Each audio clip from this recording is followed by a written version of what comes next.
Hello दोस्तों, आज इस वीडियो में सॉल्व करेंगे क्लास 12 के मैथ का राजीव प्रकाशन के अनसॉल्व पेपर सेट 2 2025 का दूसरा भाग। पहले भाग में हम लोगों ने क्वेश्चन नंबर 1 से लेकर के क्वेश्चन नंबर 4 तक सॉल्व किया था। अब इस वीडियो में हम लोग क्वेश्चन नंबर 5 से सॉल्व करेंगे। 5 में लिखा हुआ है सभी खंड कीजिए। क में दिया है समुच्चय ए बराबर 1 2 3 4 5 6 में आर बराबर एक्स वाई सडेट वाई भाज्य एक्स से द्वारा परिभाषित संबंध एक तुल्यता संबंध है। हमको बताना है कि ये दिया गया जो संबंध है ये तुल्यता है कि नहीं। समुच्चय में जो ये समुच्चय दिया हुआ है इसमें क्या हुआ है 1 से लेकर के 6 तक, और इसमें दिया कि R X Y such that Y भाज्य है एक्स है, यानी कि इसमें जो एक्स और वाई के जो दोनों अवयव है ये ए से बिलोंग कर रहे हैं, और इसमें जो एक्स है उसमें ए से, जो एक्स है इसमें वाई से भाग लग रहा है। ठीक है, तो हम रिलेशन क्या लिख सकते हैं। तब हमारा संबंध हो सकता है आर बराबर, पहला तो हो सकता है 1,1, उसके बाद फिर 2,2। इसमें लिखा हुआ है कि y भाज्य है x, यानी कि x से 1 में भाग लगे तो 1 से 1 में भाग लग सकता है, 2 में 2 से भाग लग सकता है, उसी तरह 3 में 3 से भाग लग सकता है, फिर 4 में 4 से भाग लग सकता है। ऐसे लिखते जाएंगे। 5 में 5 से भाग लग जाएगा, फिर 6 से 6 में भाग लग जाएगा। और क्या हो सकता है, और सकता है हम लोग का 1 से 2 में भाग हो सकता है, फिर 1 से 3 में हो जाएगा, उसके बाद फिर 1 से होगा 4 में भाग लगेगा, फिर 1 से 5 में, 1 से 6 में, फिर 2 से 4 में भाग लग सकता है, फिर 2 से 6 में भाग लग सकता है, उसके बाद फिर 3 से 6 में भाग लग सकता है। ये हो गया हम लोग का संबंध। अब सबसे पहले इसमें तुल्यता के लिए जो संबंध है वो स्वतुल्य होना चाहिए, फिर सममित होना चाहिए, संक्रामक होना चाहिए, तभी तुल्यता संबंध होगा। तो पहले हम स्वतुल्य के लिए देखते हैं। स्वतुल्य के लिए, तो स्वतुल्य के लिए कब होता है, जब रिलेशन में ए कॉमा ए बिलोंग करता हो आर से, तो संबंध स्वतुल्य होता है। इसमें हम देख रहे हैं कि 1,1 भी बिलोंग कर रहा है, 2,2 भी है, 3,3 भी है। तो यहाँ पे लिख लेंगे कि 1,1 बिलोंग करता है आर से, अतः आर स्वतुल्य है। ठीक है, इसके बाद फिर सममित के लिए चेक कर लेते हैं हम लोग। सममित के लिए क्या होता है कि अगर ए बिलोंग करता है, ए कॉमा भी बिलोंग करता है आर से, तो बी कॉमा ए को भी बिलोंग करना चाहिए आर से, तभी तो सममित होगा। अब यहाँ हम देख रहे हैं कि अगर 1 से 2 में भाग लग रहा है, लेकिन 2 से 1 में नहीं भाग लगेगा, या 1 से 3 में भाग लगेगा तो 3 से 1 में भी नहीं भाग लगेगा, यानी कि अगर 1 2 दिया है तो 2 1 कहीं नहीं होगा। अगर 1 4 है तो 4 1 नहीं होगा, 2 4 है तो 4 2 होगा ही नहीं। तो यहाँ पर हम लिख लेंगे कि किसी एक संबंध को लिख सकते हैं कि 1,3 बिलोंग करता है आर से, परंतु 3,1 बिलोंग नहीं करता है आर से, अतः आर सममित नहीं है। इसके बाद फिर हमको दिखाना है इसमें संक्रामक है कि नहीं। संक्रामक के लिए इसमें क्या होता है कि अगर ए कॉमा बी बिलोंग करता हो आर से, तथा बी कॉमा सी भी बिलोंग करता हो आर से, तो ए कॉमा सी को भी बिलोंग करना चाहिए आर से, ए कॉमा सी को भी बिलोंग करना चाहिए आर से, तभी जो संबंध होता है वो संक्रामक होता है। तो इसमें हम देख लेते हैं 1,2 बिलोंग करता है आर से, उसी तरह फिर 2,4 भी बिलोंग कर रहा है आर से, तो 1,4 भी बिलोंग करता है आर से। इसमें जो ये संक्रामक के लिए जो कंडीशन होना चाहिए ये इसमें सेटिस्फाई होता है, संतुष्ट हो रहा है। तो यहाँ लिख सकते हैं हम लोग कि 1,2 बिलोंग करता है आर से, तथा 2,4 भी बिलोंग कर रहा है आर से। जब ये दोनों बिलोंग करता है तो 1,4 भी बिलोंग कर रहा है आर से, ये दिया है संबंध में, अतः आर संक्रामक है। तो हमको बताना है कि ये जो संबंध है तुल्यता संबंध है कि नहीं, तो ये जो संबंध होगा तुल्यता नहीं होगा, तो हम लिख लेंगे अतः दिया गया संबंध तुल्यता संबंध नहीं है। तुल्यता संबंध कब होता है? जब संबंध स्वतुल्य, सममित और संक्रामक तीनों होता है। क्वेश्चन ख में लिखा कि अवयव ए को एक सममित अवयव तथा एक विषम सममित अवयव के योगफल के रूप में लिखिए। तो पहले हम लिख लेते हैं जो अवयव दिया है और इसके एलिमेंट को लिख लेते हैं। तो हो जाएगा 3 -2 -4, 3 -2 -5 -1 1 और 2। तो जब भी हम सममित अवयव निकालते हैं या विषम सममित अवयव निकालते हैं तो पहले हम उसका परिवर्त रूप निकालते हैं, ट्रांसपोज फॉर्म, जिसको हम सूचित करते हैं ए डैश से। तो जब ए डैश निकालेंगे, अगर ए अवयव दिया तो ए डैश लिखेंगे, अगर बी दिया तो बी डैश लिखेंगे। तो इसमें क्या होता है कि जो इसमें पंक्ति होते हैं वो स्तंभ बन जाते हैं। पहला पंक्ति पहला स्तंभ हो जाएगा, दूसरा पंक्ति दूसरा स्तंभ हो जाएगा, तीसरा पंक्ति तीसरा स्तंभ हो जाएगा। जब इसका परिवर्त निकालेंगे, ए डैश निकालेंगे, तो पहला पंक्ति हो जाएगा पहला स्तंभ, यानी कि हो जाएगा 3 3 -1। फिर उसी तरह दूसरा पंक्ति होगा दूसरा स्तंभ, तो -2 -2 1, और तीसरा पंक्ति हो जाएगा तीसरा स्तंभ, तो -4 -5 और 2 हो गया। अब सममित अवयव के लिए क्या होता है कि ए बराबर होना चाहिए ए डैश के, यानी कि जो ए अवयव के एलिमेंट है जिस रूप में अरेंज है उसी तरह ए डैश का भी होना चाहिए, दोनों बराबर हो तब सममित होता है। और अगर ए बराबर माइनस का ए डैश हो तो ये विषम सममित अवयव होता है। और इसमें हमको योगफल के रूप में दिखाना है, तो पहले हम क्या करेंगे, इसमें निकालेंगे ए प्लस ए डैश। तो ए का अवयव हो गया, ए का जो एलिमेंट है उसको लिख लेते हैं 3 -2 -4, फिर 3 -2 -5 -1 1 2, फिर उसके बाद प्लस ए डैश का लिख लेंगे हम लोग 3 3 -1 -2 -2 1 -4 -5 और 2। अब इसको हम जोड़ेंगे, तो जब भी जोड़ते हैं संगत अवयव को एक साथ जोड़ेंगे। तो 3 को 3 से साथ जोड़ेंगे, हो जाएगा 6, 3 और -2 हो गया 1, -1 -4 माइनस का 5, फिर -2 और प्लस का 3, तो 3 में से 2 घटाएंगे होगा 1, -2 -2 माइनस का 4 हो गया, 1 और -5 होगा माइनस का 4। उसके बाद फिर तीसरी पंक्ति में आ जाते हैं -4 -1 -5, -5 और 1 होगा माइनस का 4, 2 और 2 हो गया 4। अब इसके बाद फिर हम लिख लेंगे माना P बराबर 1/2 ए प्लस ए डैश। तो जब भी हम आयु को सममित आयु सिद्ध करते हैं और योगफल के रूप में लिखते हैं, तो पहले हम जो आयु दिया है उसको निकालेंगे, फिर उसका परिवर्त निकालेंगे और फिर इन दोनों को जोड़ के 2 से भाग देते हैं और उसको हमें कोई आयु मान लेते हैं, इसको P मान लेते हैं। तो हमको दिखाना होगा P बराबर जो भी P आयु है इसको हल करेंगे तो P बराबर P डैश दिखाएंगे, अगर उसके बराबर होगा तो ये सममित आयु हो जाएगा। तो आप लिख लेते हैं 1/2, इसके बाद है ए प्लस ए डैश। तो ए प्लस ए डैश का मान ये निकला है 6 1 -5, फिर 1 -4 -4, फिर हो गया -5 -4 और 4।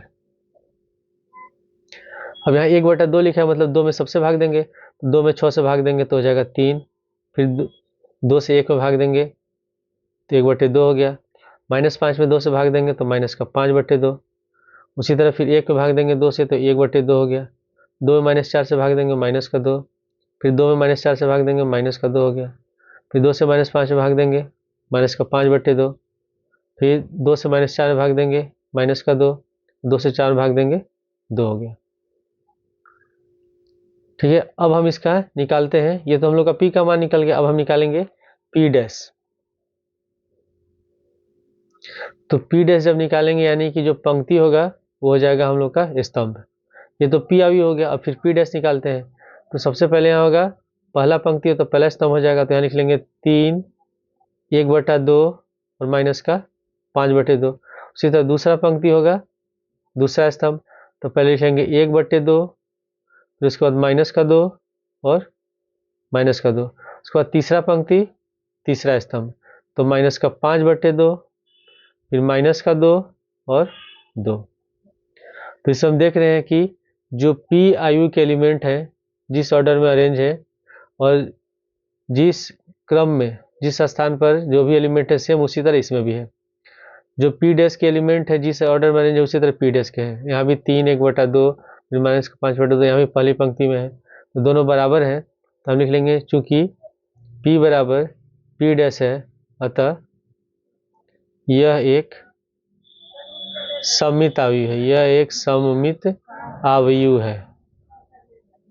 ठीक है, इसके बाद हमको दिखाना है इसमें विषम सममित आयु।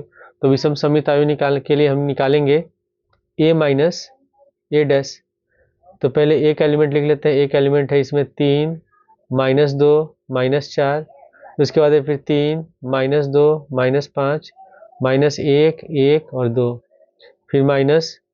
अब A डैश का एलिमेंट लिख लेंगे। तो A डैश का एलिमेंट हो जाएगा 3 3 -1 -2 -2 1 -4 -5 2।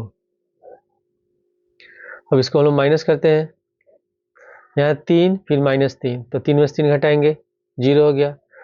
उसके बाद फिर 3 -2, तो माइनस माइनस प्लस हो जाएगा, 3 2 हो जाएगा 5, फिर -1 यहाँ माइनस है तो माइनस माइनस प्लस, तो 4 -1 हो जाएगा 3। उसी तरह यहाँ -2 है, फिर यहाँ -3, तो -2 और -3 हो जाएगा माइनस का 5, -2 यहाँ -2, तो यहाँ माइनस माइनस हो जाएगा प्लस, 2 में से 2 घटाएंगे ये हो गया 0। तो उसके बाद 1 यहाँ माइनस है, यहाँ -5 है, तो माइनस माइनस प्लस हो गया और 5 1 हो जाएगा 6।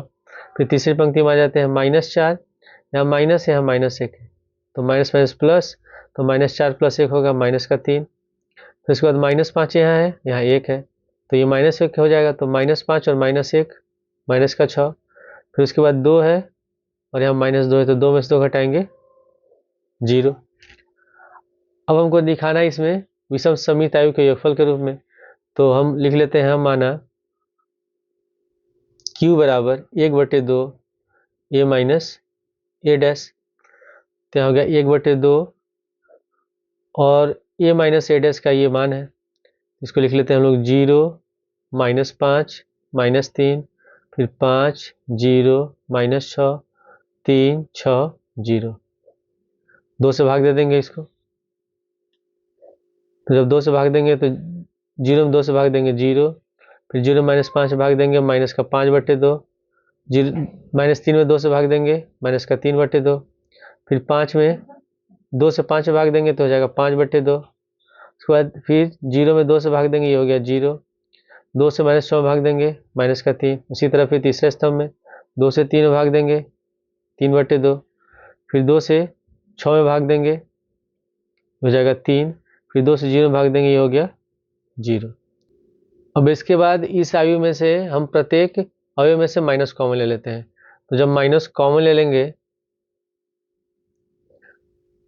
तो इसमें जितने प्लस वाले हो जाएंगे माइनस माइनस हो जाएंगे प्लस, तो हो जाएगा 0, फिर माइनस का 5/2, ये प्लस में था दोनों तो हो जाएगा माइनस में, ये हो जाएगा माइनस का 3/2। उसी तरह ये प्लस में था तो ये हो जाएगा, ये माइनस में तो ये प्लस हो जाएगा, तो 5/2 हो गया। फिर 0, ये +3 है तो हो जाएगा माइनस का 3, फिर -3/2 तो हो जाएगा प्लस का 3/2, फिर हो जाएगा प्लस का 3, ये हो जाएगा 0। तो हमको इसमें दिखाना है Q बराबर माइनस का Q डैश। तो ये हम लोग का निकला है जो Q आयु है। तो अगर हम इसका Q डैश निकालते हैं, अगर इसका हम Q डैश निकालेंगे, ठीक है, तो इसमें जो पंक्ति है वो हो जाएगा स्तंभ। तो पहला पंक्ति पहला स्तंभ हो जाएगा, तो इसको लिखेंगे तो हो जाएगा 0 5/2, फिर 3/2, फिर दूसरा पंक्ति दूसरा स्तंभ, तो माइनस का 5/2 0 और 3, तीसरा पंक्ति तीसरा स्तंभ, तो माइनस का 3/2, फिर हो जाएगा माइनस का 3 और 0। ठीक है, तो ये जो निकला है Q डैश का जो एलिमेंट है वो ठीक इस प्रकार है।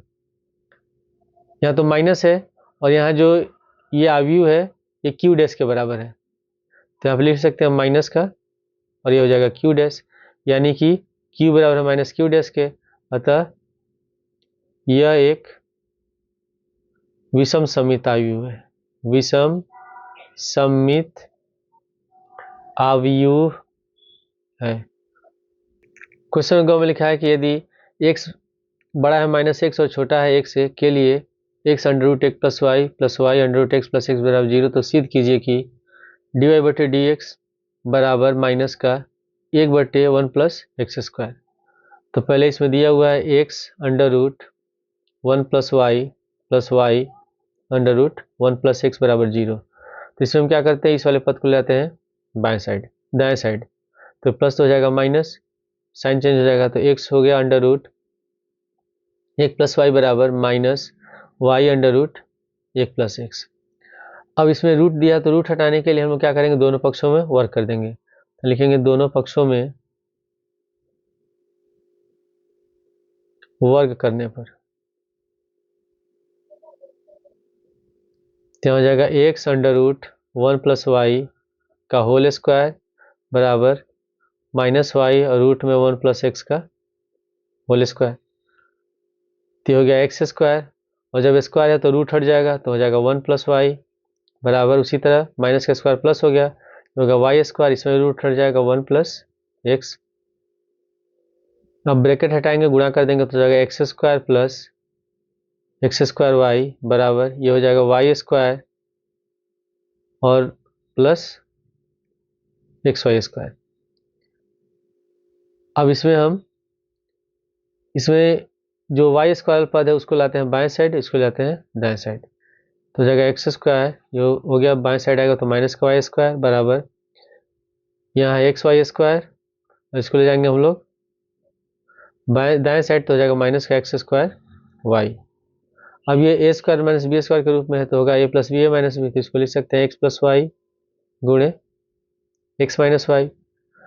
और इसमें यहाँ देख रहे हैं अगर दोनों में यहाँ में एक्स वाई कॉमन है, तो इसमें हम क्या करते हैं, माइनस का एक्स वाई कॉमन ले लेते हैं। तो जब माइनस का एक्स वाई कॉमन लेंगे तो माइनस वाला प्लस हो जाएगा, प्लस वाला माइनस हो जाएगा, क्योंकि यहाँ ब्रैकेट में हमको लाना है एक्स माइनस वाई, इसीलिए हम लोग माइनस एक्स वाई कॉमन लेते हैं।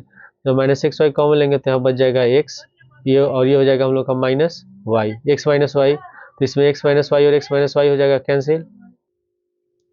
अब इसके बाद हम लिखेंगे एक्स प्लस वाई बराबर, यहाँ हो गया माइनस का एक्स वाई। अब इसमें हम क्या करते हैं, माइनस एक्स वाई को लाएंगे बाएं साइड, एक्स को लाते हैं दाएं साइड, तो वाई प्लस एक्स वाई बराबर ही हो जाएगा माइनस का एक्स, इन दोनों में वाई कॉमन है, इसमें से हम वाई कॉमन ले लेते हैं, तो हो जाएगा 1 प्लस एक्स बराबर माइनस का एक्स, तो वाई बराबर हो गया माइनस एक्स बटा 1 प्लस एक्स। तो यहाँ पर हम लिख लेते हैं वाई बराबर माइनस एक्स बटा 1 प्लस एक्स। अब एक से सापेक्ष हम इसका करेंगे डिफ्रेंसिएशन, अवकलन करेंगे, तो हो जाएगा डी वाई बटे डी एक्स बराबर डी बटे डी एक्स माइनस एक्स बटा 1 प्लस एक्स। तो इसमें हम फॉर्मूला लगाएंगे, फॉर्मूला होता है डी बटे डी एक्स यू बटे भी बराबर भी स्क्वायर, और यहाँ हो जाएगा भी को छोड़ देंगे, यू का करेंगे डिफ्रेंसिएशन, तो डी बटे डी एक्स फिर माइनस यू को छोड़ देंगे और फिर भी का करते हैं डिफ्रेंसिएशन। सूत्र के अनुसार यहाँ भी की जगह 1 प्लस एक्स है, यू की जगह माइनस एक्स है, तो इसको तो हम लिख सकते हैं तब डी वाई बटे डी एक्स बराबर, यहाँ हो जाएगा 1 प्लस एक्स को वो छोड़ देंगे, तो पहले यहाँ लिख लेंगे भी स्क्वायर है तो 1 प्लस एक्स का होल स्क्वायर। अब भी की जगह 1 प्लस एक्स है तो हम भी को छोड़ देंगे, यानी कि 1 प्लस एक्स को छोड़ेंगे और माइनस एक्स का करेंगे डिफ्रेंसिएशन, तो हो जाएगा डी बटे डी एक्स ब्रैकेट में माइनस एक्स, फिर यहाँ होगा माइनस लगाएंगे सूत्र के अनुसार, फिर माइनस एक्स को छोड़ेंगे और 1 प्लस एक्स का करेंगे डिफ्रेंसिएशन, तो डी बटे डी एक्स हो गया 1 प्लस एक्स, तो बराबर में यहाँ माइनस एक्स का डिफ्रेंसिएशन माइनस 1 हो जाएगा, तो माइनस 1 से अगर हम ये 1 प्लस एक्स को गुणा करेंगे, इसको पहले लिख लेते हैं 1 प्लस एक्स गुणे, यहाँ हो गया माइनस का 1, फिर माइनस माइनस हो गया यहाँ प्लस, फिर यहाँ 1 प्लस एक्स का करेंगे तो 1 का 0 हो जाएगा, एक्स का हो जाएगा 1 और बटे यहाँ हो गया 1 प्लस एक्स का होल स्क्वायर। अब ब्रैकेट हटाएंगे, माइनस 1 से इसको गुणा करेंगे तो माइनस 1 हो जाएगा, यहाँ माइनस 1 से गुणा करेंगे एक्स में तो माइनस का एक्स, और फिर यहाँ हो गया हम लोग का एक्स बटा 1 प्लस एक्स का होल स्क्वायर, एक्स और एक्स कट गया, तो सीध हो गया कि डी वाई बटे डी एक्स बराबर -1/1 + x का होल स्क्वायर। क्वेश्चन घ में लिखा कि रेखा युग्म r वेक्टर बराबर है 3i cap plus j cap minus 2k cap plus lambda bracket में i cap minus j cap minus 2k cap और r वेक्टर बराबर 2i cap minus j cap minus 56k cap plus mu 3i cap minus 5j cap minus 4k cap के बीच का कोण ज्ञात कीजिए। तो ये जो रेखा युग्म के समीकरण दिए गए, ये लिखा हुआ है r वेक्टर बराबर a1 vector plus lambda b1 vector, और दूसरा दिया हुआ है, ये लिखा हुआ है r वेक्टर बराबर a2 vector plus lambda b2 vector. तो इस तरह का जब रेखा युग्म दिया रहता है उसके बीच का कोण निकालना होता है तो हम फॉर्मूला यूज करते हैं cos थीटा बराबर b1 vector dot b2 vector बटे फिर हो जाएगा b1 वेक्टर का मापांक गुणे b2 वेक्टर का मापांक। हम लोग ये फॉर्मूला यूज करते हैं।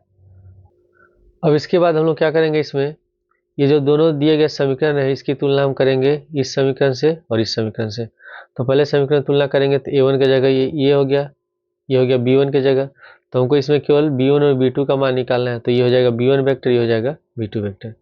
तो b1 वेक्टर बराबर हम लिख लेंगे i cap minus j cap minus 2k cap और b2 वेक्टर बराबर हो जाएगा 3i cap minus 5j cap minus 4k cap. अब सूत्र में सबसे पहले हमको निकालना है b1 vector cross b2 vector, और इसमें इन दोनों का मापांक भी निकालना है। तो पहले हम मापांक निकाल लेते हैं। तो b1 वेक्टर का मापांक निकालेंगे तो रूट में इसमें i का गुणांक 1 है तो 1 का स्क्वायर हो गया, j का गुणांक -1 है तो -1 का होल स्क्वायर, और k का गुणांक है -2 तो यहाँ लिख लेंगे हम लोग -2 का होल स्क्वायर।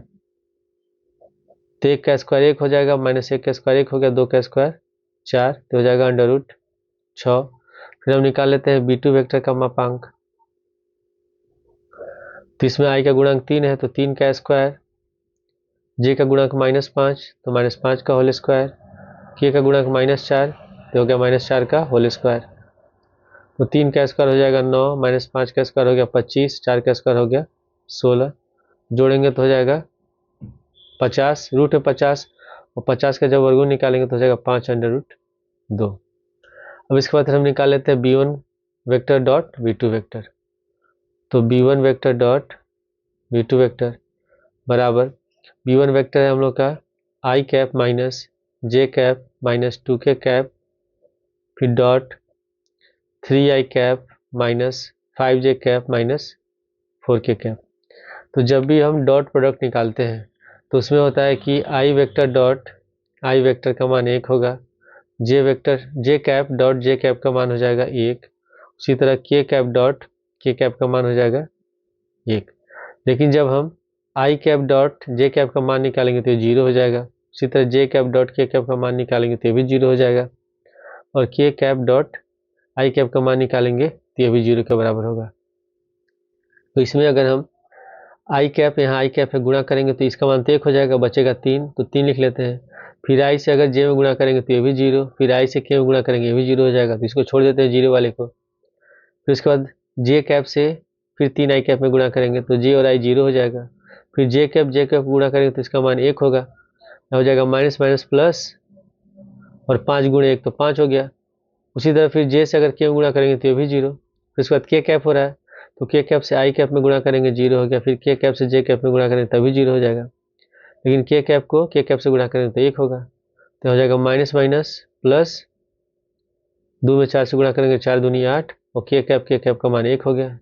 ठीक है, तो हो जाएगा 5 3 8 8 8 16। अब हमको निकालना है कोण, तो cos थीटा बराबर होता है b1 vector dot b2 vector और बटे b1 वेक्टर का मापांक गुणे b2 वेक्टर का मापांक। तो यहाँ पर लिख लेंगे cos थीटा बराबर b1 vector dot b2 vector का मान निकला है 16, तो यहाँ पर लिख लेंगे 16 बटे b1 वेक्टर का मापांक है √6 और इसका है 5√2, तो √6 गुणे 5√2, तो cos थीटा बराबर हो जाएगा 16 रूट 6 रूट 2 को गुणा करेंगे तो हो जाएगा √12, तो 5√12 और √12 का वर्गमूल निकालेंगे तो हो जाएगा 2√3। तो इसको हम लिख सकते हैं तब cos थीटा बराबर 16/5 गुणे 2√3, ये हो गया 12 का वर्गमूल 2√3। 2 से 16 कट जाएगा 8 बार में, तो cos थीटा बराबर हो गया 8/5√3। हमको निकालना है कोण यानी कि थीटा, तो थीटा बराबर हो जाएगा cos इनवर्स 8/5√3 और ये हमारा आंसर है। क्वेश्चन अंग में लिखा है कि रेखाओं x + 1/7 बराबर y + 1/-6 बराबर z + 1/1 और x - 3/1 बराबर y - 5/-2 और z - 7/1 के बीच की न्यूनतम दूरी ज्ञात कीजिए। तो इस तरह के क्वेश्चन में जब हम न्यूनतम दूरी निकालते हैं तो उसके लिए इसकी हम तुलना करेंगे। पहले दोनों समीकरणों की तुलना करेंगे। हम लोग समीकरणों की तुलना यहाँ लिख लेते हैं, समीकरणों की तुलना x - x1/a1 बराबर y - y1/b1 बराबर z - z1/c1 तथा x - x2/a2 बराबर y - y2/b2 बराबर z - z2/c2 से करने पर। तो ये हो गया, इस समीकरण की तुलना इससे करेंगे, इस वाले समीकरण की तुलना हम लोग इससे करेंगे। तो पहले हम x1 निकालते हैं इससे, तो x1 यहाँ -1 है, -x1 है, यहाँ प्लस का 1 है। तो यहाँ अगर -1 रहता तभी यहाँ x1 बराबर 1 होता, लेकिन यहाँ +1 है तो x1 बराबर हो जाएगा हम लोग का -1। उसी तरह फिर y1 निकालेंगे तो y1 बराबर भी हो जाएगा -1, क्योंकि यहाँ माइनस है यहाँ प्लस है, तो y1 बराबर हो गया -1। फिर हम निकालते हैं z1, तो z1 भी -1 होगा, z1 बराबर निकल गया -1। फिर हम निकालते हैं इसमें, अब इसके बाद x2, y2 और z2 निकालते हैं। तो यहाँ x - x2 है और x - 3 है, तो x2 का मान हो जाएगा 3, तो x2 बराबर हम लिख लेते हैं यहाँ 3। फिर हम लिखेंगे y2, तो यहाँ y2 बराबर हो जाएगा -5, सॉरी 5, केवल 5 होगा। और उसके बाद z2, तो z2 बराबर हो जाएगा 7। उसके बाद फिर हम निकालते हैं a1 का मान, तो a1 बराबर होगा 7, b1 बराबर हो जाएगा, इससे तुलना करेंगे -6, और c1 बराबर तुलना करेंगे तो हो जाएगा 1। फिर निकालते हैं a2, तो a2 बराबर 1, b2 बराबर -2 और c2 बराबर ये हो जाएगा 1।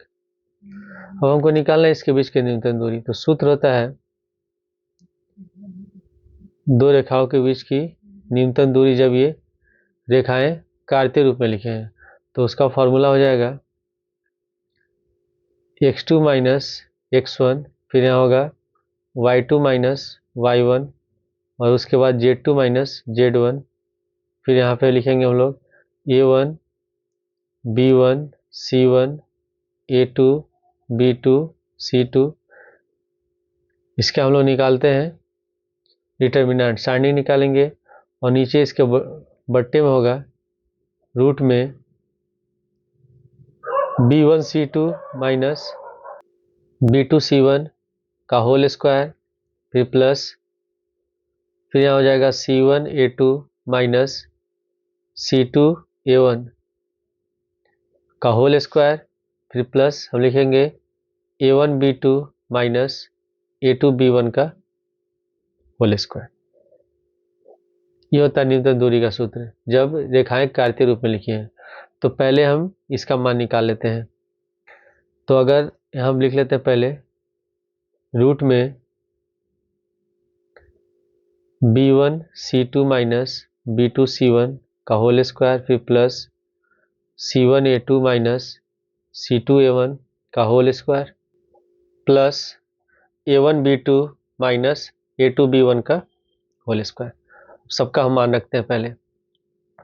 तो रूट में हो गया B1 C2, तो इसमें B1 है माइनस का 6 और C2 है 1, तो हो जाएगा -6 गुणे 1, फिर माइनस बाद B2 C1, तो B2 -2 है, C1 1 है, तो हो जाएगा -2 गुणे 1 और पूरे का स्क्वायर, तो हो गया होल स्क्वायर, फिर प्लस उसके बाद है C1A2, तो C1 है 1 और A2 है 1, तो यहाँ हो जाएगा हम लोग का 1 गुणे 1, फिर माइनस C2A1, तो C2 1 है और A1 7 है, तो 1 गुणे 7 का हो गया होल स्क्वायर, फिर प्लस उसके बाद A1B2, तो A1 7 है, B2 माइनस का 2 है, तो यहाँ पे लिख लेंगे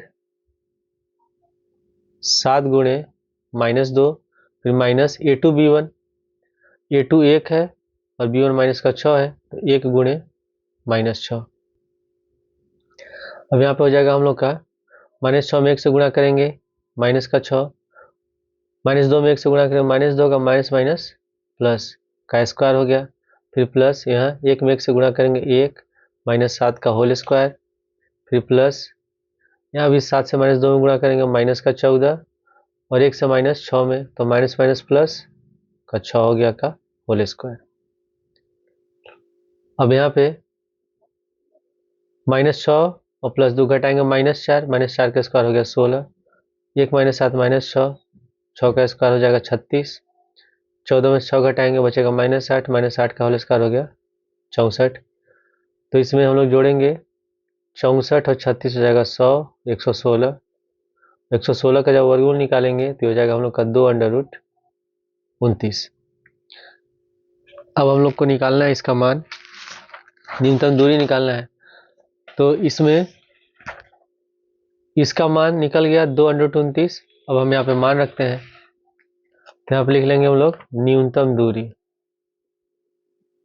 न्यूनतम दूरी बराबर, अब ये तो जो सारणिक दिया है उसके नीचे बट्टे में है, तो 1 बट्टे लिख लेंगे और इसका मान निकले हम लोग का 2√29, तो यहाँ पे लिख लेंगे 2√29।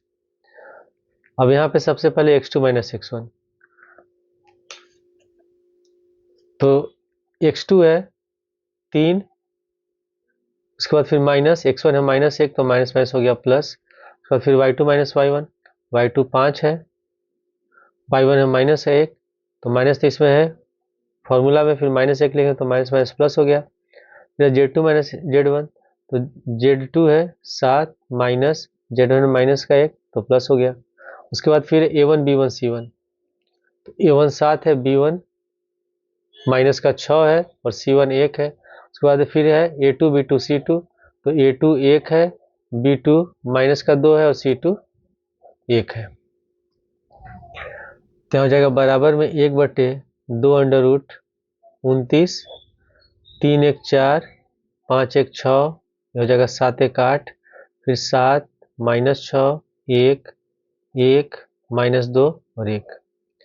अब हम इसका प्रसार करते हैं पहले पंक्ति के अनुरूप, तो 1/2√29, पहले 4 लिखेंगे तो -6 से 1 में माइनस का 6, फिर -2 से 1 में, तो माइनस माइनस हो गया प्लस, फिर 6 लिखेंगे तो हो जाएगा माइनस का 6, तो 7 में 1 से गुणा करेंगे 7 एकम 7, -1 में 1 से गुणा करेंगे 1 हो जाएगा, फिर प्लस का लिखेंगे 8, 7 से -2 में गुणा करेंगे माइनस का 14, फिर -6 से 1 गुणा करेंगे -6, तो माइनस माइनस हो गया प्लस, तो बराबर में 1/2√29, यहाँ हो जाएगा -6 और 2 माइनस का 4, -4 से 4 में गुणा करेंगे माइनस का 16, फिर यहाँ -6 है, 7 में से घटाएंगे बचेगा 6, 6 छके 36, 14 और -6, तो 14 में से 6 घटाएंगे माइनस का 8 और -8 में 8 से गुणा करेंगे तो हो जाएगा माइनस का 64, तो बराबर हो गया 1/2√29,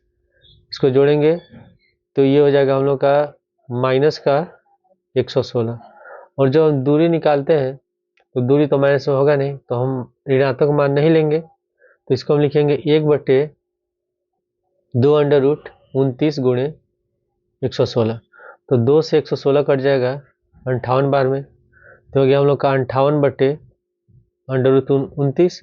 अब ये हर में अपरिमेय संख्या है तो इसका हम कर देंगे परिमेयकरण, रूट 29 से अंश और हर में गुणा कर देंगे तो हो जाएगा 58 अंडर रूट 29 और रूट 29 गुणा करेंगे 29 हो गया, तो 29 से 58 कट जाएगा 2 बार में, तो हमारा आंसर हो जाएगा 2 अंडर रूट 29 इकाई।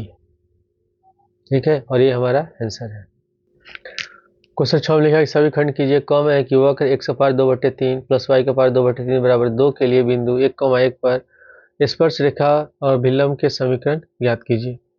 तो पहले इसमें जो समीकरण दिया है x का पावर 2/3 प्लस y का पावर 2/3 बराबर 2। अब x के सापेक्ष इसका हम करते हैं डिफ्रेंसिएशन, अवकलन करते हैं, तो हो जाएगा d/dx x का पावर 2/3 फिर प्लस d/dx y का पावर 2/3 बराबर 2 का हो जाएगा 0। अब फॉर्मूला हम यूज़ करेंगे कि d/dx x का पावर n बराबर होता है nx n-1, तो हो जाएगा हम लोग का 2/3 और x का पावर 2/3 माइनस 1 फिर प्लस उसी तरह इसका हो जाएगा 2/3 y का पावर 2/3 माइनस 1 फिर y का हो जाएगा dy/dx बराबर 0। तो हो गया हम लोग का 2/3, 3 एकम 3 और 3 माइनस 2 हो जाएगा माइनस का 1/3, तो x का पावर हो गया माइनस का 1/3 फिर प्लस यहाँ भी हो जाएगा 2/3 और y का पावर माइनस 1/3 dy/dx बराबर 0। अब इस वाले पद को लाते हैं हम लोग दाएं साइड में,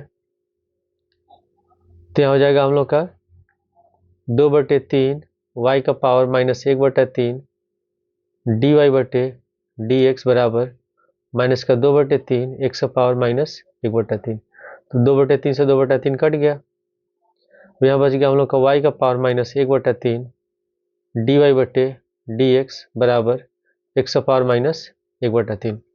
अब दोनों का पावर माइनस है, अगर प्लस करेंगे तो बट्टे हो जाएगा, तो हो जाएगा तो हम लोग का 1/y का पावर 1/3 dy/dx बराबर 1/x का पावर 1/3। अब इसमें हम y का पावर 1/3 को लाते हैं दाएं साइड, और यहाँ माइनस का चिन्ह छूट गया है तो हम लोग माइनस लगा लेते हैं, तो dy/dx बराबर हो जाएगा माइनस यहाँ लगा लेंगे y का पावर 1/3 बटे x का पावर 1/3, तो इसको हम लिख सकते हैं तब dy/dx बराबर माइनस y/x का पावर हो गया 1/3। अब यहाँ पे जो dy/dx का मान निकला ये रेखा की ढाल है, और हमको बताना है कि बिंदु 1,1 पर स्पर्श रेखा और अभिलंब रेखा का समीकरण निकालना है। तो पहले हम निकाल लेते हैं बिंदु 1,1 पर स्पर्श रेखा की ढाल, स्पर्श रेखा की ढाल, तो यहाँ हो जाएगा तब dy/dx बराबर माइनस यहाँ हो जाएगा 1/1 का पावर 1/3 यानी कि हो गया माइनस का 1, 1/1 होगा, 1 का पावर कुछ भी हो तो 1 ही होता है, और ब्रैकेट के पावर माइनस है तो माइनस 1 हो गया। हम निकाल लेते हैं स्पर्श रेखा का समीकरण, यहाँ पर हम निकाल लेते हैं बिंदु 1,1 से होकर जाने वाली स्पर्श रेखा का समीकरण, स्पर्श रेखा का समीकरण, तो फॉर्मूला होगा y माइनस y1 बराबर m गुणे x माइनस x1, तो इसमें ये x1 होगा, ये हो जाएगा y1, तो y माइनस y1 1 है बराबर स्पर्श रेखा का ढाल निकला है -1, तो यहाँ लिखेंगे m जगह -1 गुणे हो जाएगा x माइनस 1, तो y माइनस 1 बराबर -1 से हम लोग x में गुणा करेंगे तो माइनस का x हो गया, माइनस माइनस हो जाएगा प्लस, माइनस x लाते हैं बाएं साइड तो प्लस हो गया x प्लस वाई, और माइनस 1 लाते हैं दाएं साइड तो बराबर हो गया 1 प्लस 1, यानी कि स्पर्श रेखा का समीकरण हो जाएगा x प्लस वाई बराबर 2। अब इसके बाद हमको निकालना है इसमें अभिलंब का समीकरण, यहाँ पे लिखा हुआ क्वेश्चन में स्पर्श रेखा और अभिलंब का समीकरण ज्ञात कीजिए। तो अगर दो रेखाएं एक दूसरे पर लंब होती हैं तो उसके जो रेखा की ढाल होते हैं उनका गुणनफल होता है -1 के बराबर, यानी कि m बराबर हो जाएगा माइनस का 1/m1। तो अभिलंब रेखा की ढाल हो जाएगी तब अभिलंब की ढाल, ये हो जाएगा हम लोग का 1-1/m, और m बराबर निकला है हम लोग का इस क्वेश्चन में -1। जो ढाल निकला है ये m बराबर -1 के बराबर है, तो हम इसमें m की जगह रख देंगे -1, तो ये हो जाएगा बराबर में -1/-1, तो माइनस माइनस प्लस, ये हो गया हम लोग का 1। हम निकालते हैं अभिलंब का समीकरण। अभिलंब का समीकरण हमको निकालना है बिंदु 1,1 पर, तो फॉर्मूला वही होगा y माइनस y1 बराबर m गुणे x माइनस x1। तो इसमें x1 भी 1 है, y1 भी 1 है, क्योंकि हमको बिंदु 1,1 पर निकालना है। तो y माइनस 1 हो जाएगा बराबर, m निकला है 1 के बराबर, तो 1 लिखेंगे गुणे x माइनस 1, तो हो जाएगा y माइनस 1 बराबर x माइनस 1, -1 कट गया तो y बराबर निकल गया 100। ये हमारा आंसर है। क्वेश्चन ख में लिखा कि परवल है y² बराबर 4x और उसके नाभि लंब से घिरे क्षेत्र का क्षेत्रफल ज्ञात कीजिए। तो इसमें y² बराबर दिया है 4x, तो इसका बना लेते हैं डायग्राम। हो गया x अक्ष, ये y अक्ष, y डैश, यहाँ हो गया x डैश, ये हो गया हम लोग का मूल बिंदु। तो इसमें y² है, ठीक है, यानी कि समझेंगे y² मतलब y गुणे आई, y गुणे y हो गया। जो परवलय बनाएंगे वो ये हम लोग का y अक्ष पर होगा, तो इस तरह का बनेगा परवलय, ठीक है। और इसमें नाभि लंब से घिरे हुए क्षेत्र का क्षेत्रफल बताना है, तो इसको हम इससे मिला देते हैं। मान लेते हैं यहाँ से इसका जो यहाँ से यहाँ तक इसका जो दूरी है ये, और इस बिंदु का निशान मान लेते हैं a,0, यहाँ से यहाँ तक ये हो जाएगा हम लोग का a, ठीक है। और इसका नाम देते हैं हम लोग 0, ये कैपिटल A हो गया, B C। तो हमको बताना है इस नाभि लंब से घिरे परवलय का क्षेत्रफल, यानी कि इस पूरे का हमको क्षेत्रफल निकालना है। तो क्षेत्रफल निकालने के लिए हम क्या करेंगे, इस एक का क्षेत्रफल निकालेंगे और 2 से गुणा कर देंगे। तो इसके लिए हम एक पट्टी से बना लेंगे, ठीक है, ये हो जाएगा हम लोग का dx के बराबर। तो इसका चौड़ाई हो जाएगा dx, लंबाई हो जाएगा हम लोग का y। तो क्षेत्रफल निकालेंगे तो लंबाई गुणे चौड़ाई, यानी कि y dx के बराबर होगा। तो हम यहाँ पे लिख लेंगे नाभि लंब से घिरे क्षेत्र का क्षेत्रफल बराबर, इसका हम क्षेत्रफल निकालेंगे और 2 से गुणा कर देंगे तो पूरा का क्षेत्रफल निकल जाएगा। तो 2 गुणे OABO का क्षेत्रफल, OABO का क्षेत्रफल। तो क्षेत्रफल में क्या यहाँ लिखा था y dx, तो हम इसे y का मान निकालेंगे।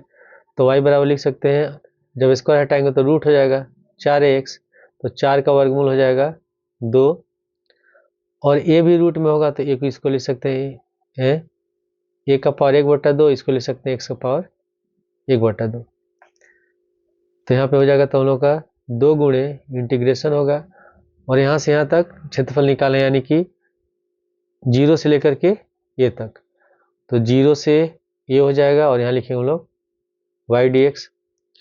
तो 2 गुणे हो गया इंटीग्रेशन 0 to a, y बराबर है 2 गुणे a का पावर 1/2 और x का पावर 1/2 dx।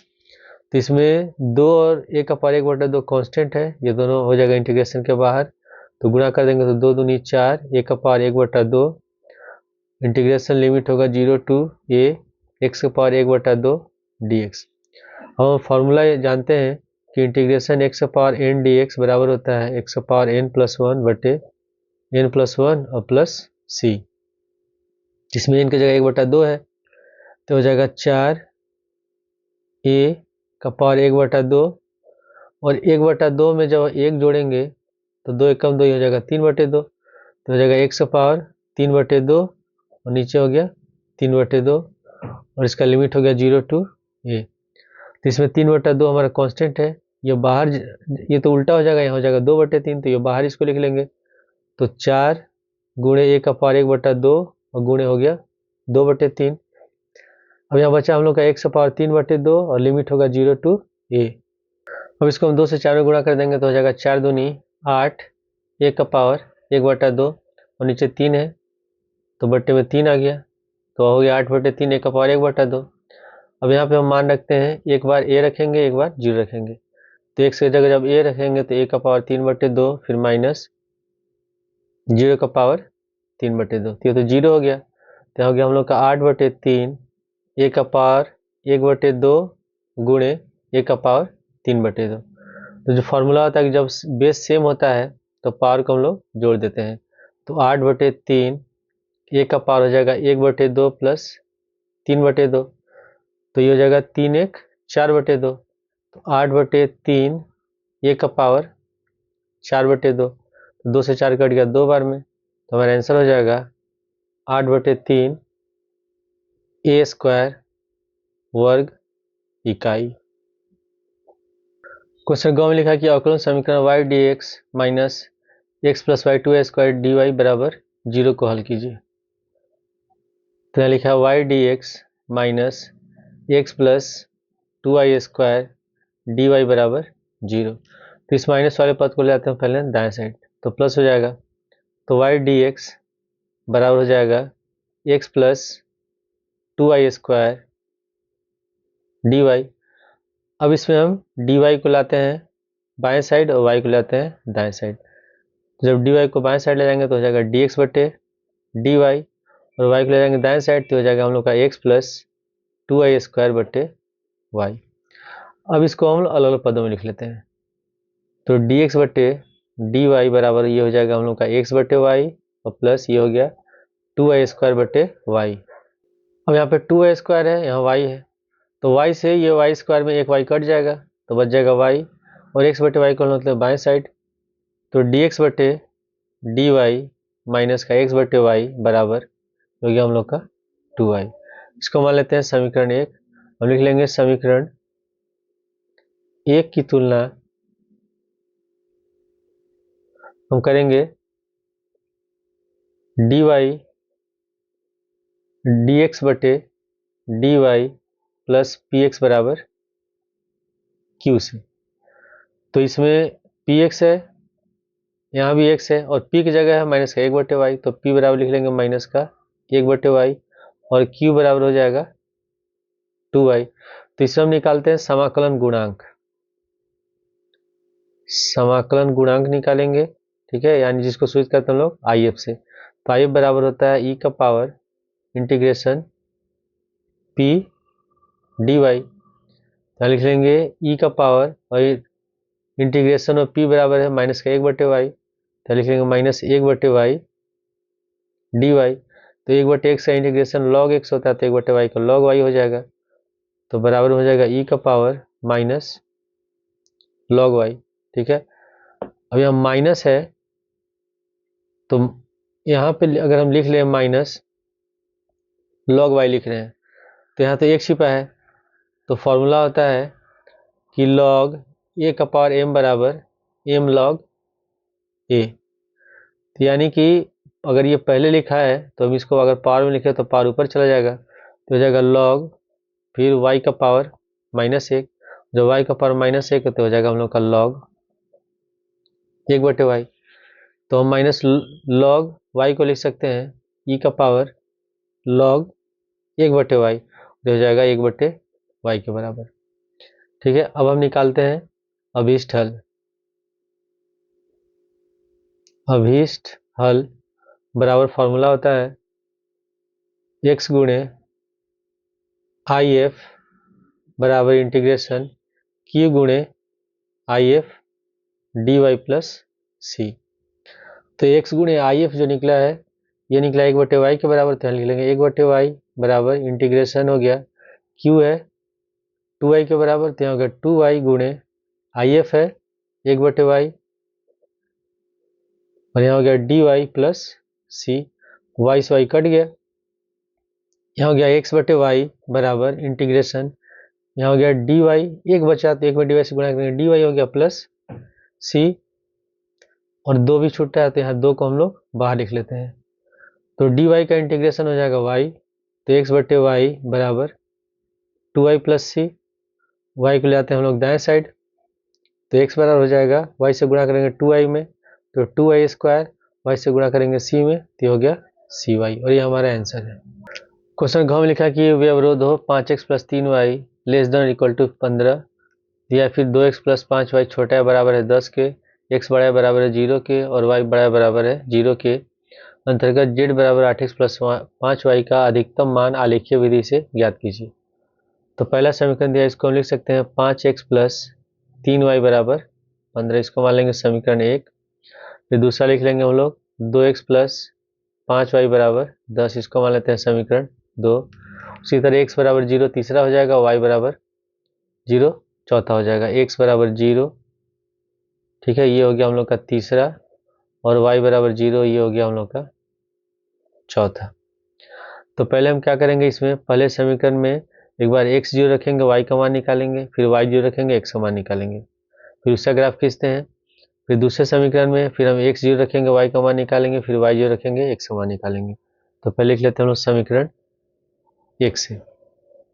तो समीकरण 1 हम लोग का 5x प्लस 3y बराबर 15, तो इसमें हम रखते हैं x बराबर 0, तो जब x 0 रखेंगे तो ये 0 हो जाएगा, बच जाएगा 3y बराबर 15, तो y बराबर निकल गया 5, ठीक है। अब x 0 हो गया, फिर हम y 0 रखते हैं, y बराबर 0, तो y जब 0 रखेंगे तो ये पूरा 0 हो जाएगा, तो 5x बराबर हो जाएगा 15, तो 5 से 15 3 बार में कटेगा, तो x बराबर निकल गया 3। तो इसका हम लोग हल लिख लेते हैं ऐसे बॉक्स बना करके, यहाँ लिख लेते हैं x y। तो पहले जब x 0 है तो y निकला है 5, उसके बाद फिर y जब 0 है तो x समान निकला है 3। अब दूसरे समीकरण को भी हल कर लेते हैं, यहाँ पे लिख लेंगे समीकरण 2 से। तो समीकरण 2 है 2x प्लस 5y बराबर 10, यहाँ पे लिख लेंगे 2x प्लस 5y बराबर 10। तो इसमें भी x बराबर पहले 0 रखते हैं, तो जब x बराबर 0 रखेंगे तो 0 हो गया, तो 5y बराबर हो गया 10, तो 5 से 10 कटेगा 2 बार में, तो y का मान निकल गया 2। फिर y 0 रखते हैं, y बराबर 0 रखेंगे तो 0 हो जाएगा, तो 2x बराबर 10 होगा, तो x बराबर निकल गया 5। अब इसका भी हम लोग हल लिख लेते हैं ऐसे बॉक्स बना करके, यहाँ पे लिखेंगे x, यहाँ लिखेंगे y। तो जब x बराबर 0 तो y बराबर 2 है, फिर जब y बराबर 0 तो x बराबर 5। अब हम बनाते हैं ग्राफ, ये हो गया हम लोग का y अक्ष, ये हो गया x अक्ष, ये हो गया हम लोग का मूल बिंदु, यहाँ लिख लेंगे x डैश, यहाँ हो जाएगा y डैश। तो पहले हम लिख लेते हैं इसमें अंक 1 2 3 4 5 6, यहाँ हो जाएगा 1 2 3 4 5 तक ले लेते हैं, 5 ही तक है इसमें। तो सबसे पहले समीकरण में x बराबर 0 y बराबर 5, ये बिंदु हो गया। उसके बाद दूसरा है x बराबर 3 y बराबर 0, तो ये बिंदु हो गया। दोनों को हम लोग मिला लेंगे,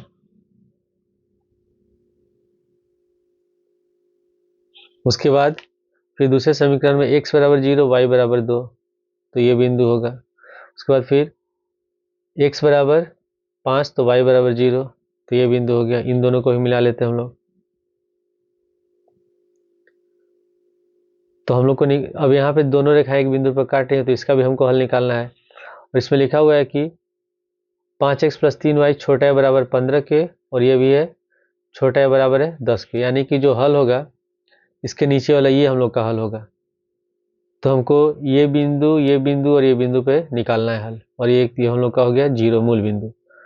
तो पहले हम इसमें इसका नाम दे देते हैं ए बी सी, और ये हो गया, तो ए का निर्देशांक हो जाएगा हम लोग का, ये y अक्ष पर है तो 0,2 होगा। बी का निर्देशांक होगा 3 पे कट रहा है, x अक्ष पर है तो 3,0 हो जाएगा, और ये मूल बिंदु है 0 0। बी का हमको निकालना है निर्देशांक, तो उसके लिए हम समीकरण 1 और 2 को हल करेंगे। तो यहाँ पे लिख लेते हैं हम लोग समीकरण 1 तथा 2 से। तो समीकरण 1 है 5x + 3y = 15 और 2x + 5y = 10। तो इस विलोपन विधि से हल करेंगे तो किसी एक पद को हमको बराबर करना है, या तो y को बराबर करेंगे या तो x को बराबर करेंगे। तो इसमें अगर हम y को बराबर करते हैं तो इसमें 5 से गुणा कर देंगे समीकरण 1 में, और समीकरण 2 में 3 से गुणा कर देंगे, तो ये भी 3 × 5 = 15 हो जाएगा, ये 3 × 5 = 15 हो जाएगा, और दोनों को घटा देंगे तो 5 और 5 से गुणा करेंगे तो हो जाएगा 25x, फिर 5 में 3 से 5 3 15y, फिर 5 और 15 से तो 15 × 5 = 75, फिर दूसरे समीकरण में 3 से 2 में गुणा करेंगे, 3 दूनी 6x, 3 से 5 में 3 × 5 = 15y, और 3 से 10 में 30। तो इसको हम लोग घटाते हैं तो हो जाएगा माइनस माइनस, ये भी हो गया माइनस, ये दोनों कट गया, 25x यहाँ 6x, तो घटाएंगे बचेगा 19x, 75 में से 30 घटाएंगे 5 और 7 में से 3 गया 4, तो x बराबर निकल गया 45/19। अब x का मान रख देते हैं हम लोग समीकरण 1 में और y निकाल लेते हैं। तो x का मान समीकरण 1 में रखने पर, तो समीकरण 1 है 5x + 3y = 15, हो जाएगा 5 गुणे x का मान है 45/19, तो 45/19 प्लस ये हो गया हम लोग का 3y = 15, तो हम गुणा करेंगे 5 में 45 से, तो 5 × 5 = 25 और 5 × 4 = 20, 2 22, 225/19 प्लस 3y = 15। इसको लाते हैं हम लोग दाएं साइड में, तो हो जाएगा 3y = 15 माइनस 225/19। अब इसका एलसीएम हो जाएगा हम लोग का 19, और 19 से गुणा करेंगे 15 में, तो 15 नवा होता है 135, हासिल बचा 13, फिर 15 एकम 15, 15 में 13 जोड़ेंगे तो हो जाएगा हम लोग का 28, 285 माइनस हो गया 225, तो घटाएंगे तो 3y = 5 में से 5 घटाएंगे 0, 8 में से 2 घटाएंगे बचेगा 6, तो 60/19। 3 को लाते हैं हम लोग दाएं साइड, तो ये हो जाएगा हम लोग का तब y = 60/3 गुणे 19, 3 से 60 कट गया 20 बार में, तो y का मान निकल गया 20/19। यानी कि इस बिंदु का निर्देशांक होगा b का x निकला है 45/19 और y निकला है 20/19। तो हम लोग बिंदु a, b, c और 0 0 पर हम चेक करेंगे कि z का किस पर अधिकतम मान है।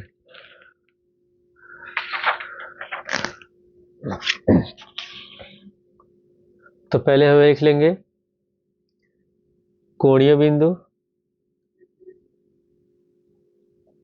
और यहाँ हो गया हम लोग का z = 8x + 5y। तो सबसे पहले कोणीय बिंदु हम लिखते हैं, मूल बिंदु का O का है 0, 0, तो इसमें x = 0 रखेंगे, y = 0, तो ये हो जाएगा हम लोग का 0। फिर उसके बाद बिंदु A का लेते हैं 0, 2, बिंदु A 0, 2, तो z बराबर हो जाएगा 8 × 0 प्लस 5 × 2, ये तो 0 हो गया, 5 दूनी 10। उसके बाद फिर लेते हैं बिंदु B, तो B हम लोग का 45/19, 20/19, तो z बराबर हो जाएगा 8 × 45/19 और प्लस 5 × 20/19, तो 45 में हम लोग 8 से गुणा करेंगे तो हो जाएगा 360/19 प्लस 20 बचे 100/19, इसको जोड़ेंगे तो हो जाएगा हम लोग का 460/19, और भाग देंगे तो आएगा हम लोग का लगभग 24.21।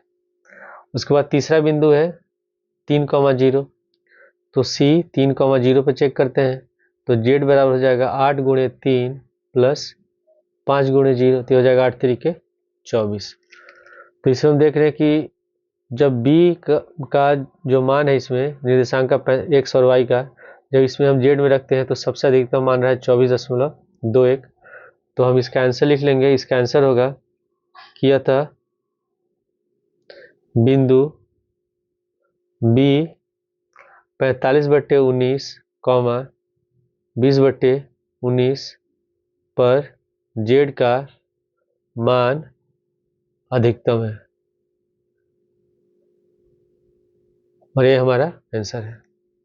क्वेश्चन अंक में लिखा कि बच्चों के 3 समूहों में क्रमशः 3 लड़कियां और 1 लड़का, 2 लड़कियां और 2 लड़के, 1 लड़की और 3 लड़के हैं। प्रत्येक समूह से यादृच्छा एक बच्चा चुना जाता है। तीनों चुने गए बच्चों में 1 लड़की एवं 2 लड़के होने की प्रायिकता ज्ञात कीजिए। तो इसमें 3 समूह दिए गए हैं और प्रत्येक में 4 बच्चे हैं, जिसमें लड़के लड़कियां दोनों हैं। तो पहले हम क्या करेंगे, प्रत्येक समूह में निकालेंगे, एक लड़का निकालने की क्या प्रायिकता है और एक लड़की निकालने की क्या प्रायिकता है। तो लिख लेते हैं हम लोग पहले समूह में। पहले समूह में कुल बच्चे तो 4 हैं, कुल बच्चे 3 लड़कियां हैं और 1 लड़के हैं, तो टोटल हो जाएंगे 4। तो हम लिख लेते हैं पहले समूह को निकालना है। 1 लड़की चुनने की प्रायिकता, तो इसका होता है अनुकूल परिणाम बटे कुल परिणाम। तो इसको 1 लड़की चुनने की प्रायिकता को मान लेते हैं P(G1) पहले ग्रुप से। तो अनुकूल इसमें लड़कियां हैं 3 और कुल बच्चे हैं 4, तो 3/4 हो जाएगा। उसके बाद उसी तरह निकालेंगे 1 लड़का चुनने की प्रायिकता। 1 लड़का चुनने की प्रायिकता, तो इसमें लड़के 1 हैं, 1 ही लड़का है, तो इसका लिख लेते हैं हम लोग P(B1) बराबर 1/4। उसके बाद फिर हम निकालते हैं दूसरे समूह में।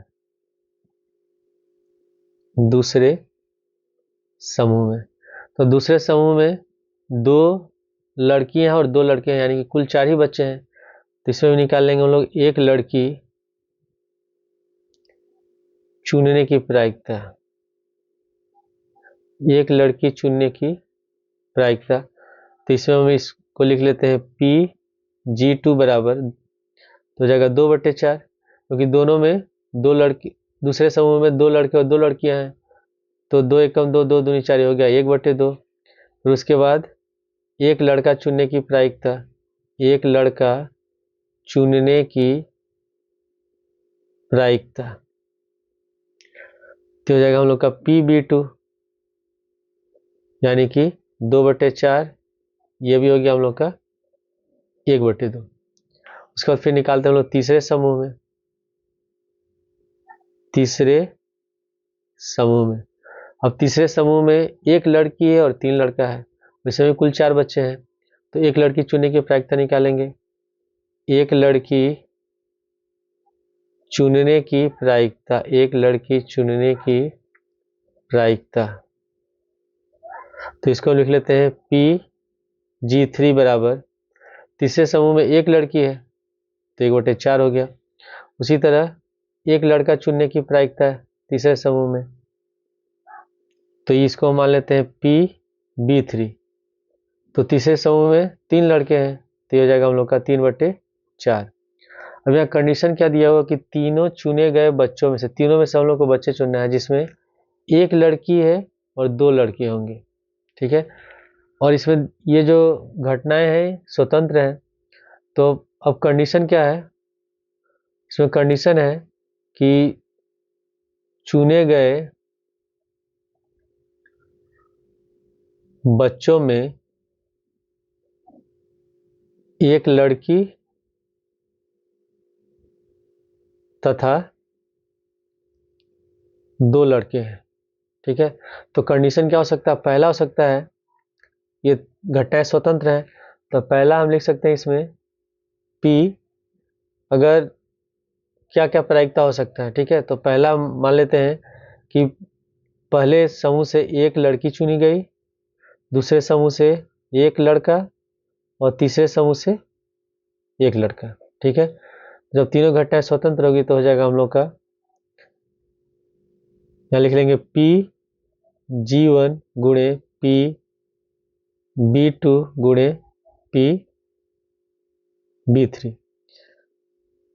तो G1 इसमें है, P(G1) है 3/4, तो यहाँ आप लिख लेंगे 3/4 गुणे P(B2) है 1/2 और P(B3) है 3/4, तो 1/2 गुणे 3/4, तो 3 3 9, 4 दूनी 8, 8 चौके 32।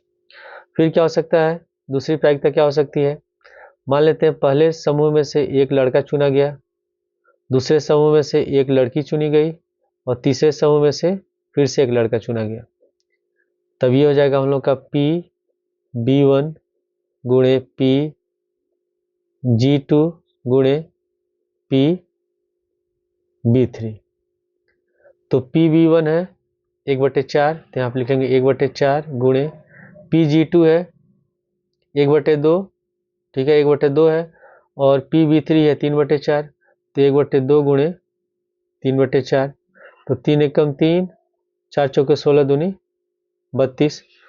फिर क्या कंडीशन हो सकता है कि मान लेते हैं कि पहले समूह से एक लड़का चुना गया, दूसरे समूह से भी एक लड़का चुना गया, ठीक है, और तीसरे समूह से एक लड़की चुनी गई। तो हम इसको लिख सकते हैं P(B1) गुणे P(B2) गुणे P(G3). तो इसमें तब B1 कितना है, P(B1) है 1/4, तो यहाँ आप लिखेंगे 1/4 गुणे P(B2) है 1/2 और P(B3) है 3/4, तो 1/2 गुणे 3/4, तो 3 एकम 3, 4 दूनी 8, 8 चौके 32। तो हमारा आंसर होगा, इसमें लिखेंगे कि एक लड़की तथा 2 लड़कों को चुनने की प्रायिकता। तो तीनों को जोड़ देंगे हम लोग, जो तीनों निकला है, यानी कि हो जाएगा हम लोग का तब 9/32 प्लस 3/32 और प्लस 1/32। तो एलसीएम तो हमारा 32 होगा, 9 3 12 1 13, तो आंसर हो जाएगा 13/32।